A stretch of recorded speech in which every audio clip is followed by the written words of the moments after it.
Good evening. Welcome, welcome. Good evening. And of course, I always have to say this, well, if not good evening, good morning, good afternoon, good day, whenever you are listening to this or watching this. Yeah, what a pleasure it is to practice together. So we'll start with a guided meditation. And just to come into the body, the invitation is to bring our awareness to the experience of being here now.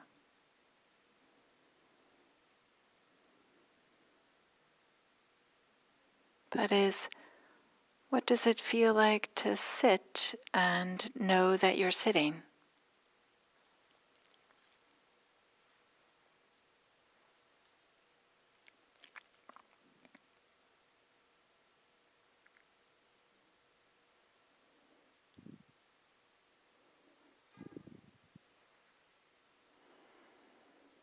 Feeling the pressure of the chair or cushion against the body. Or maybe you're sitting on the couch, sitting on the bed. Whatever it might be, just feeling connected, grounded.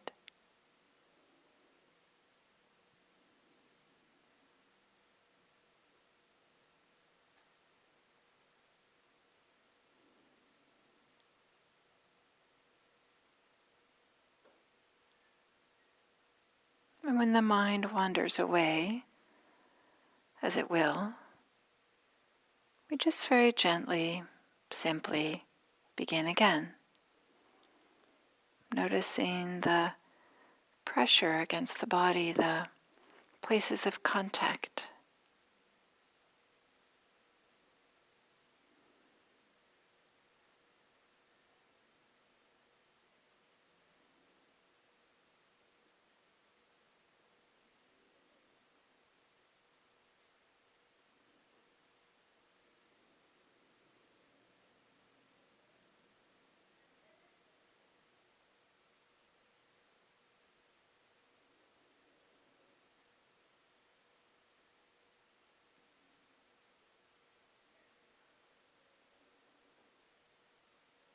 And of course, this body is breathing.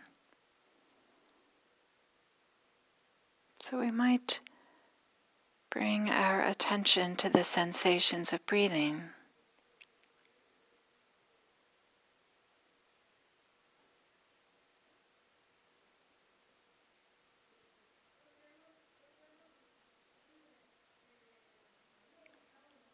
We don't have to change it, manipulate it, breathe in any special way. We're just noticing, what is the experience? What are the sensations? What does it feel like to have an in-breath?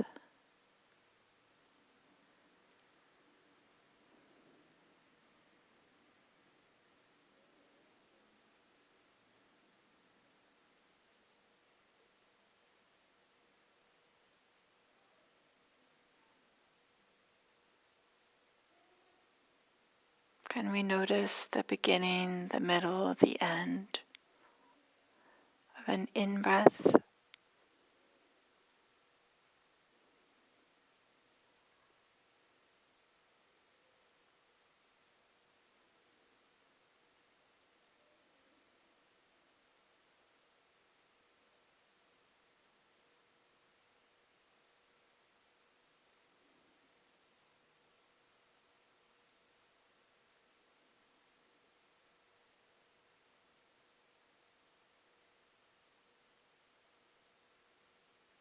What about an exhale? How does that feel? What does that feel like?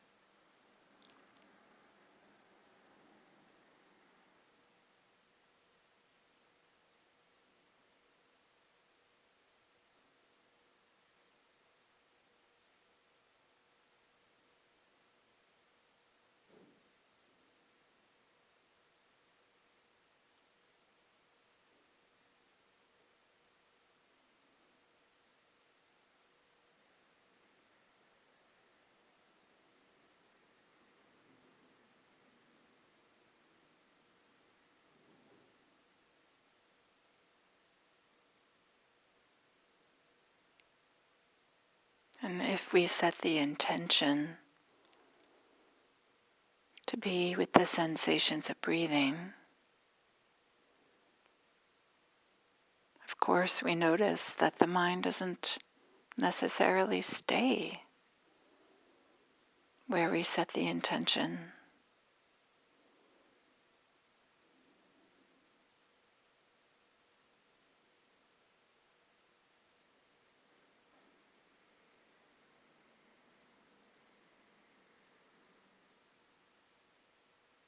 So we might do a gentle inquiry.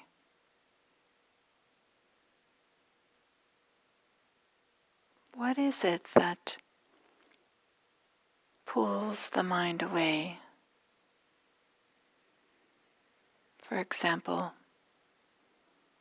might there be a quiet idea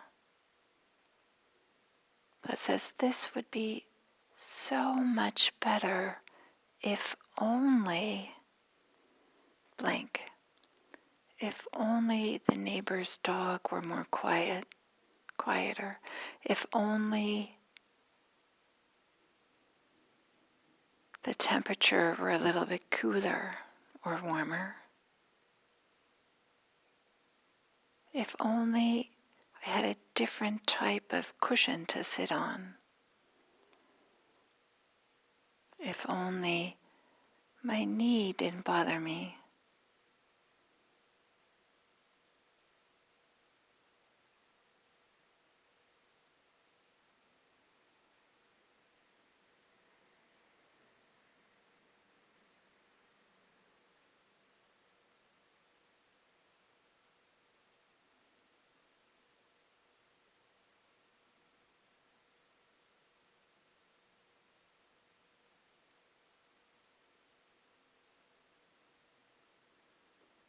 Do we have these ideas?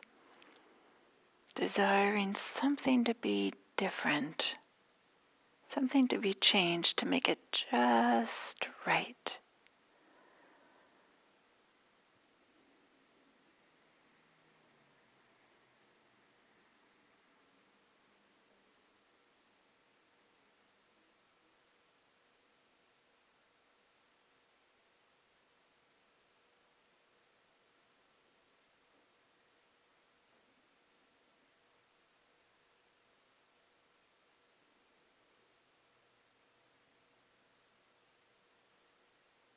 Can we just allow it to be how it is, how our experience is, without demanding comfort or ease,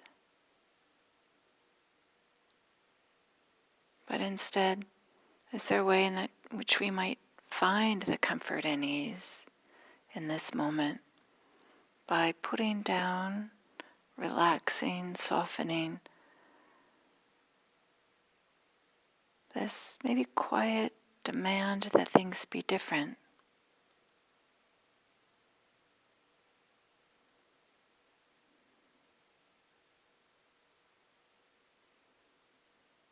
Can we allow things to be as they are during this meditation?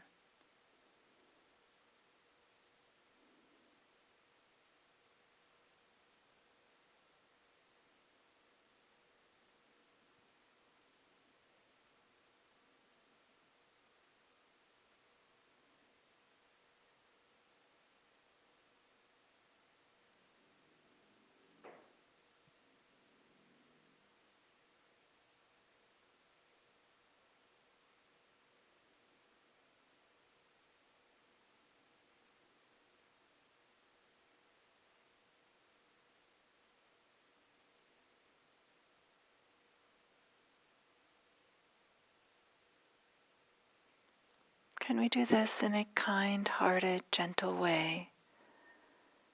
Just noticing if we have this strong wish for things to be different so that we might meditate properly or something like that.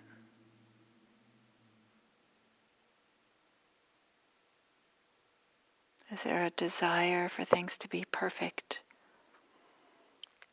It's perfectly natural.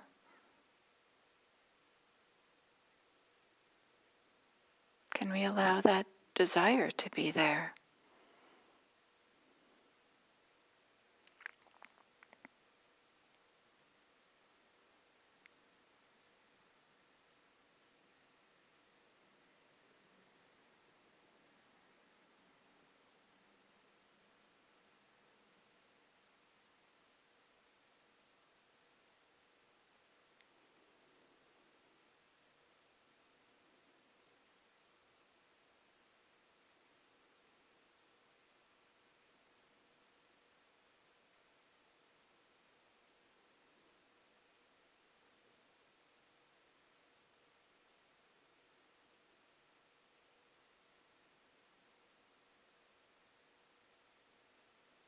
So being with the sensations of breathing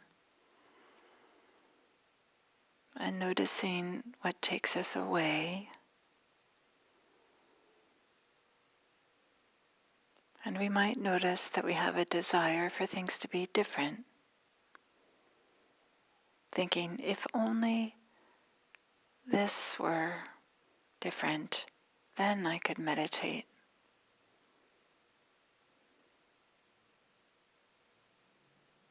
We're just noticing.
learning to recognize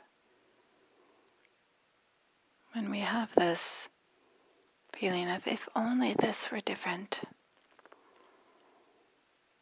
this persistent feeling that we need something else. We need something else to be able to settle into this moment, to be happy, whatever it might be. And to be able to notice this natural inclination of the mind without following it all the time, if ever, without succumbing to the seemingly authority of this. Like, I can't possibly be mindful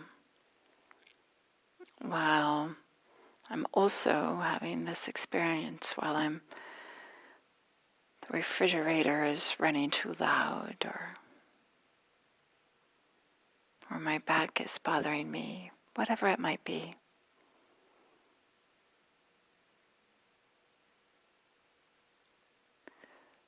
As we learn to notice the way that we often have this if-only thinking, increases our capacity to recognize, well, is it true?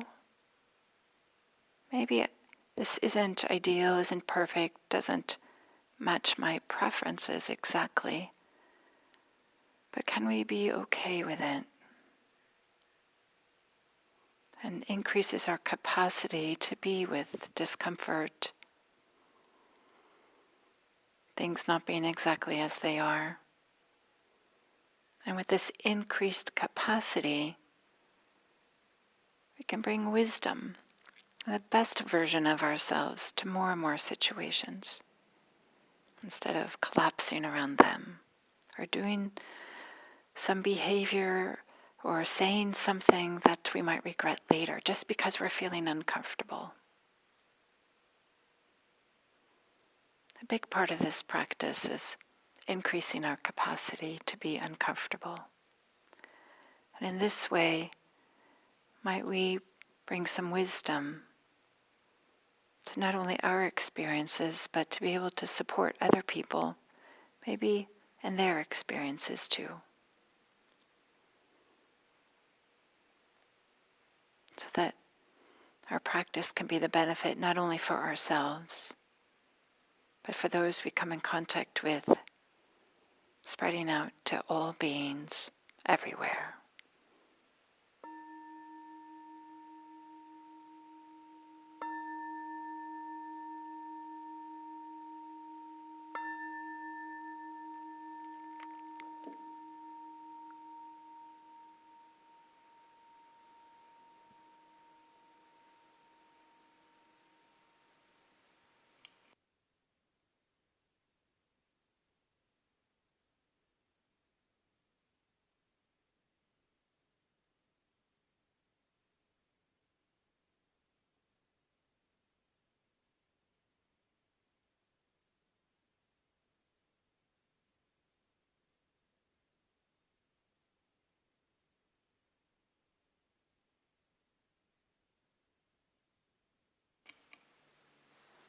Good evening, good evening.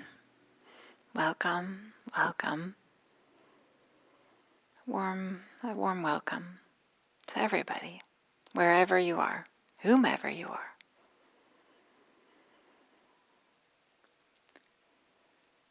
A number of years ago, I heard an explanation or a discussion about mindfulness practice. It had a big impact on me.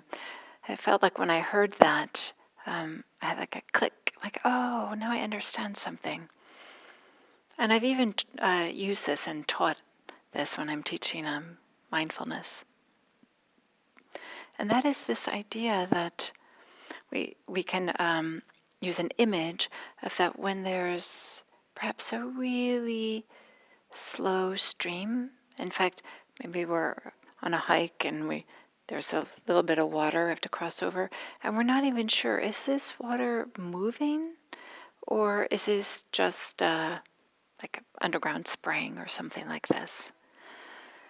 And then often what you can do, right, of course, is like put a stick in, and then you can see if there's a little bit of a wake that comes after it, or you can see the water kind of like part around the stick. It's kind of an indicator of, oh yeah, it's moving, and shows you which direction it's moving. But it wasn't obvious until you put the stick in the middle and held the stick still. So in the same way, mindfulness, like when we choose an object of meditation, such as the breath, as we often do, it's not until we choose to kind of like have the mind be right on the breath, it's not until it's kind of like putting the stick in that we notice, oh, how often the mind is going off and doing other things. Everything except being mindful of the breath, right? But we wouldn't have noticed unless we had set the intention, set the anchor of being mindful of the breath. We wouldn't have noticed how our mind is often wandering all over the place and following this and following that, being distracted by this or something like that. So in this way, we can consider that mindfulness practice is a great way to really learn about ourselves, to learn about what takes us away from the breath. What is so compelling that we can't stay there?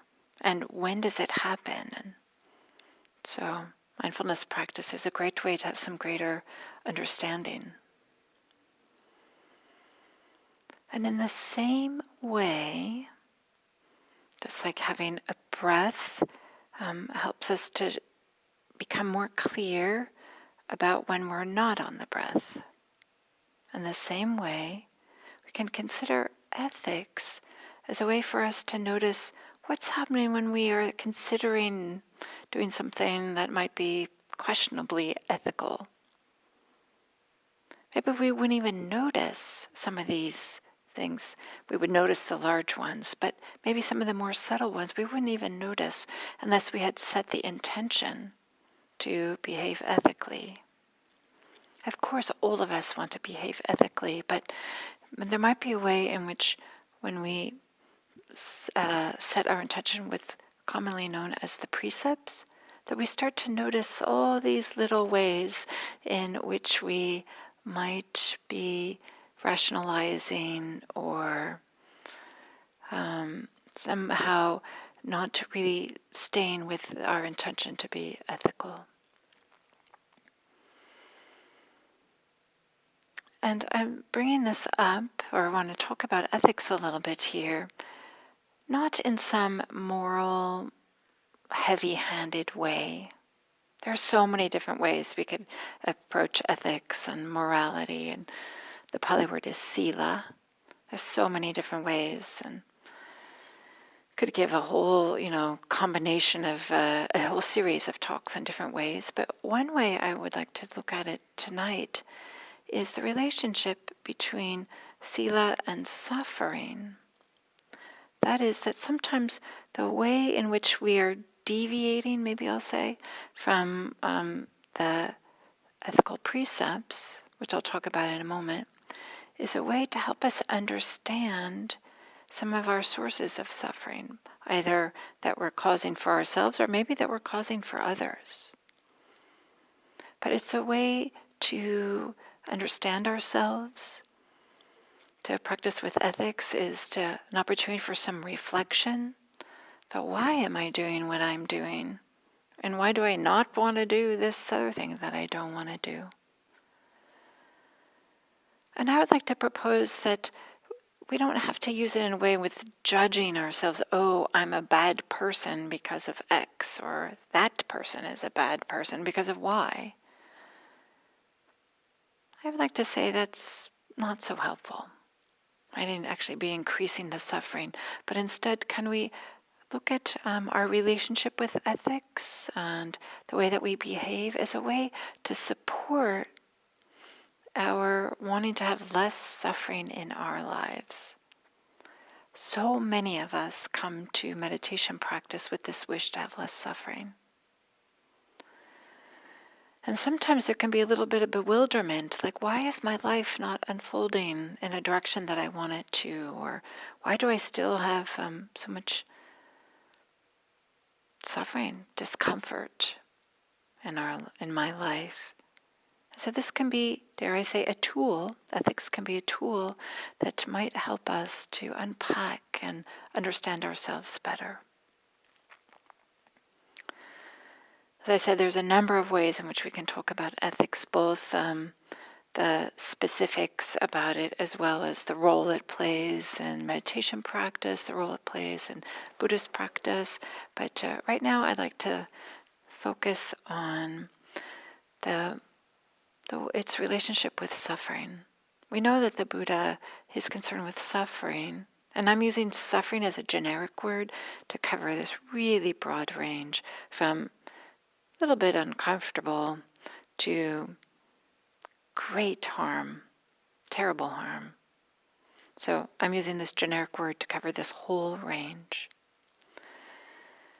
And the Buddha, he's a famous saying, right, that he only taught about suffering and the end of suffering. So we could use that as a lens through which to view the ethics about, okay, how is this related to suffering and the end of suffering? Because of course, also the Buddha said, right, the first noble truth, there is suffering. All of us have it. It's part of the human condition. But maybe we can look at it or work with it in a number of different ways. So one way that we might look at ethics or Sila is through 5 precepts that are commonly held by lay Buddhist practitioners. Monastics, they have a whole another set. I'm not going to talk about them in addition to these 5. So the 5 precepts, perhaps many of you know them, is first is to not kill living beings. The second is to not take that which is not freely given. Sometimes, not stealing. The third is to use our sexuality in a wise way, not to harm with our sexuality. The fourth is to not harm with our speech. And the fifth is not to use intoxicants that lead to heedlessness. So I'd like to unpack these a little bit, not so much to talk about the precepts themselves, even though I'll say a few words about them, but what can we learn about suffering? Kind of using these as a way to investigate suffering. Maybe something else that perhaps many of you know, that there's the suffering that leads to more suffering, and then there's the suffering that leads to less suffering. So how can, if we're going to have suffering in our life, can we have more of the suffering that leads to less suffering? And some people might say some of the precepts is that maybe it's uncomfortable to do some of these things, but it creates the conditions in which our life can unfold in a way that supports well-being, in a way that supports happiness. So this idea of the suffering that leads to more suffering and the suffering that leads to less suffering, the precepts are such a rich place to explore this. Oh, sorry, I'm touching the microphone there. Hopefully that wasn't too loud. So, can we use our relationship with the precepts as it may be a starting place to look at what's underneath our considering to break a precept? I'm assuming that none of us are murderers necessarily, or terrible thieves, or rapists, or some of these things. But maybe some of the more subtle ways in which we might rationalize or bend the rules a little bit, something with the precepts. But to notice as part of our practice, how does it feel before, like when we're considering breaking a precept? How does it feel while we're doing it? How does it feel afterwards? Is it increasing our suffering, or is it decreasing our suffering? And maybe I'll put in there recognizing that part of this suffering is maybe to recognize that it takes time, that when we learn about ourselves, when we start to learn, and I'll speak more specifically about this in a moment, but when we start to learn about ourselves, when we investigate our relationship with the precepts, or when we're about to break them, and we see, oh, wow, I didn't realize this about myself. And yet here I am still doing this behavior. That, of course, is a type of suffering, but hopefully it leads to less suffering. Okay. The first precept, to not kill living beings, not loving beings either. Sometimes we could expand this to not harm. In fact, we could generalize all 5 precepts to say not to cause harm. But the first one we could say not killing, and we can ask, why do people kill? If we were to think about killing other humans, of course there's like fear perhaps underneath that, or a wish for control, or a wish for power. So if we find ourselves in this murderous rage, maybe there's something in there about this fear, or maybe there's a feeling out of control and wanting to gain control, or something like this. So it's just something for us to explore if we find ourselves with this, even the idea of breaking a precept. But of course, there's not only other human beings. What about for certain pests that we might have this want to kill them to protect our family or protect our resources, for termites, for example. And for us to really explore, well, what is my relationship to killing living beings if I'm going to use an exterminator with termites, for example? I'm not going to tell you what to do, but just to notice what your thoughts are, what your thinking are, how does it feel? And, and to use it as a support for practice. What about with ants and insects? Sometimes it might just be habitual. Maybe we grew up that when there's a mosquito, we just slap them and kill them, or flies, or something like this, or with ants.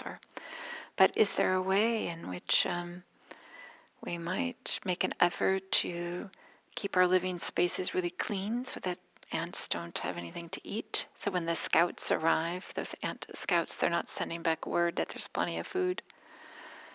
Or water, I guess, maybe too. So I don't have the answers to this, but is there a way in which we can explore these precepts and our relationships to them? So not only in our behaviors and activities that we are doing, but also in our meditation. Maybe we might notice that when there's some discomfort in the body, we might have this feeling like we'll do anything to make this go away. This feeling like, I don't know, a little bit of feeling out of control, like just make it stop. Just noticing if that comes up, and is there a way that we can hold our discomfort so that we don't tip into this feeling things, insisting that they be different? Can we stay with the discomfort? Can we allow that discomfort to be there? Of course, honoring our body, honoring our limitations, being wise, not harming ourselves. But is there a way also in meditation that we might explore this, some of the discomfort that might support our wanting to harm or kill others? And can we increase our capacity to be with that discomfort? What about the second precept? Not taking that which is not freely offered. So we might notice, probably we're not, most of us aren't thefts of big obvious things, but maybe we take things from the office. Maybe when we visit people's houses, I don't know, maybe we take shampoo or something like this, even though it's not really offered, or maybe we take people's time. They're busy and we feel like we really have to tell them something, or they want to, we want them to advise us, but they don't really have time then, or I don't know. All these different ways in which we might take things that are not freely offered. And do we rationalize it? Oh, they won't notice. Oh, they have so much money. They can totally afford it. I can't afford it. Or is there a way in which we're a little bit numb to ourselves, and we're a little bit numb not feeling, what does it feel like to take things that are not freely offered? Is there also maybe a sense of self-righteousness, or I'm so important, it doesn't matter, I'm just going to take what I want. Everybody else doesn't matter so much. Is there a little bit of self-righteousness that's in there? Again, we're looking at this not so that we can judge ourselves, but just as an exploration of where is there suffering. And if we're taking from others and it's not really freely offered, I would like to suggest there's some suffering there.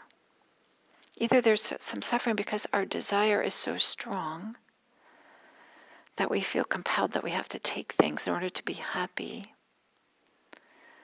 Or maybe it's just that we are not sensitive to the boundaries of what's ours and what's others, and that not being sensitive to boundaries can create suffering in so many other ways in our life, if not by taking things. Or maybe we have a strong sense of lack. I don't have enough. I don't have enough. I need more. I need more. I need more. I need this and this and this and this and this. And it doesn't matter whether it's offered or not. I need it.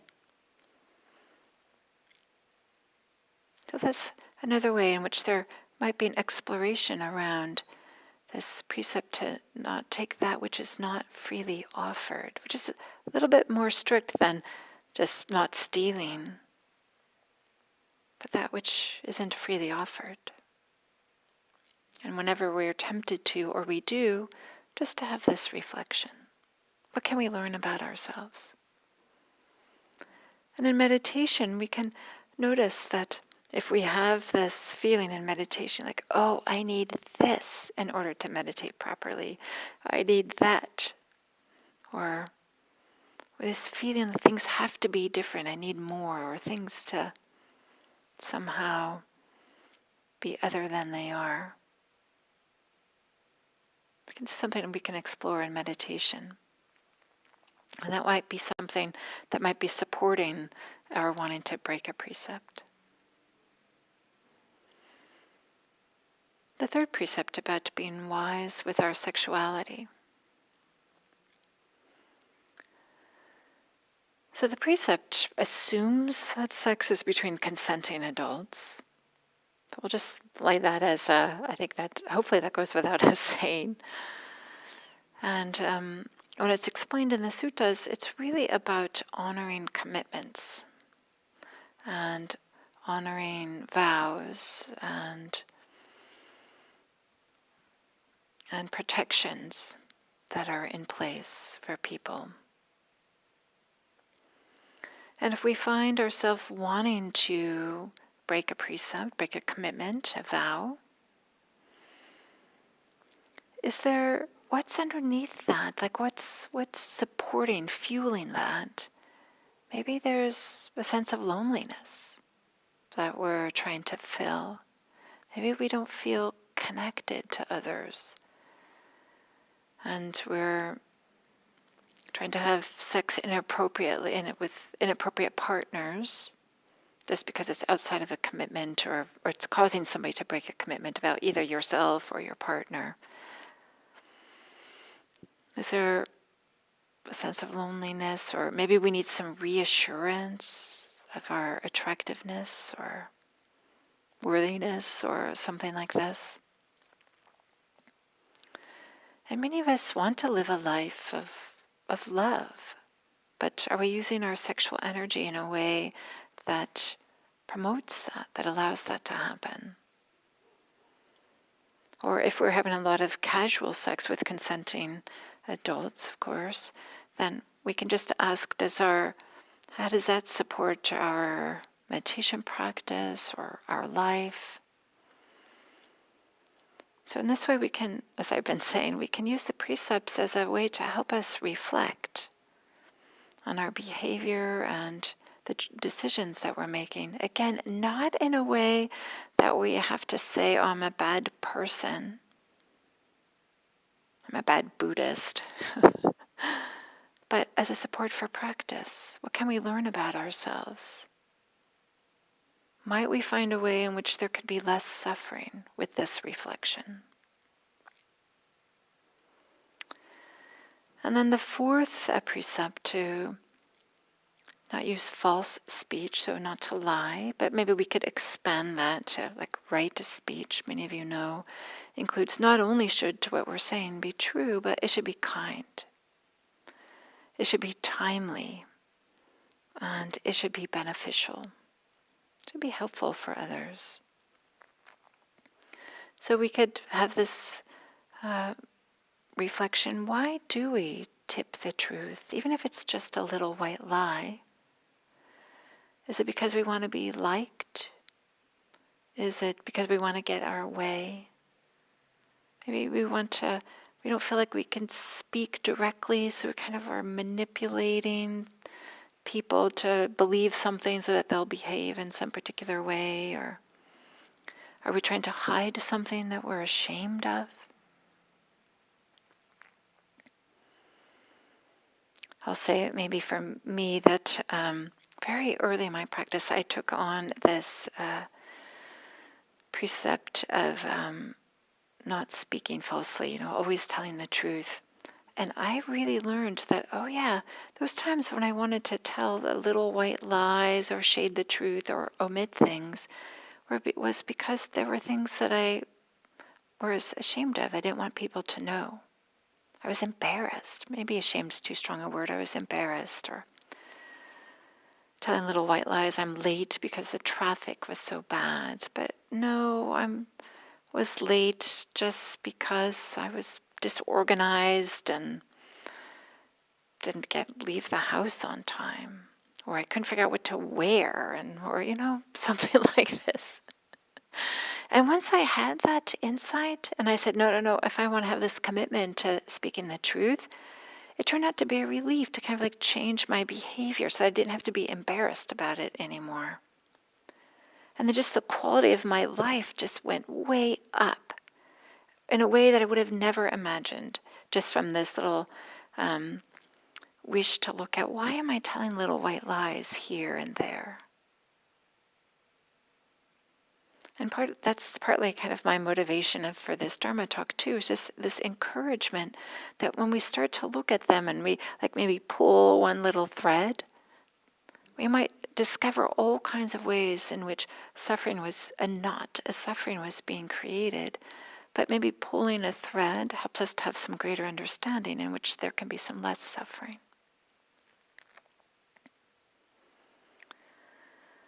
And then maybe I will also say that it's not in the Buddhist teachings, but also with speech.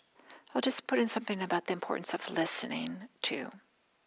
We might ask ourselves, why am I not listening sometimes? Why do I not give my attention to others? Why do I find myself looking at my phone instead of listening to people? That could also be a rich reflection. And then the last one is to not use intoxicants that can lead to heedlessness. So there's obvious intoxicants like alcohol and drugs, but there's lots of other ones that we use to check out or numb out or push aside.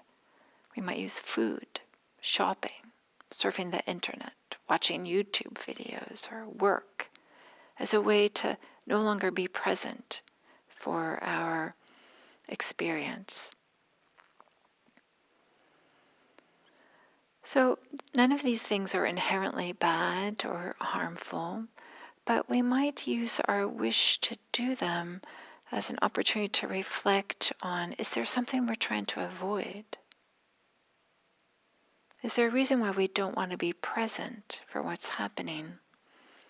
Especially with the recognition, right, to not use intoxicants that leads to heedlessness. The heedlessness is because we are much more apt to break all the other precepts if we break this one, the one about intoxicants. So are we no longer, do we feel burdened by wanting to behave in an ethical way, and we want to, or we feel oppressed by it? And is there a way that we want to do intoxicants so that we can just behave freely without any feeling of what might be supported, leading to suffering or causing suffering, or maybe some that doesn't cause suffering?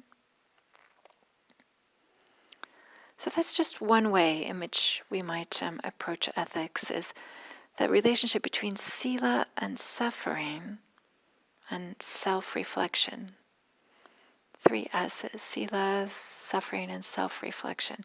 Sila is a way that maybe we can put a stake in the ground, like if we have this intention to behave this way, in an ethical way, we can use it as to notice, when do we not want to? When do we not do it? And what can we learn from that? Not only gain greater understanding, but what can we learn about suffering? What can we learn about what helps us to have greater ease and happiness in our life, and what doesn't? In this way, so that our lives may unfold in a way that brings greater and greater ease and happiness, not only to ourselves, but to those around us. Just imagine what this world would be like if all of us kept at least one precept all the time. If we could be a model for others or an inspiration for others. So may your practice unfold in a way that brings greater and greater ease and less suffering. And may we use ethics not as a way to beat ourselves up, to judge ourselves, but as an opportunity to learn more. Thank you.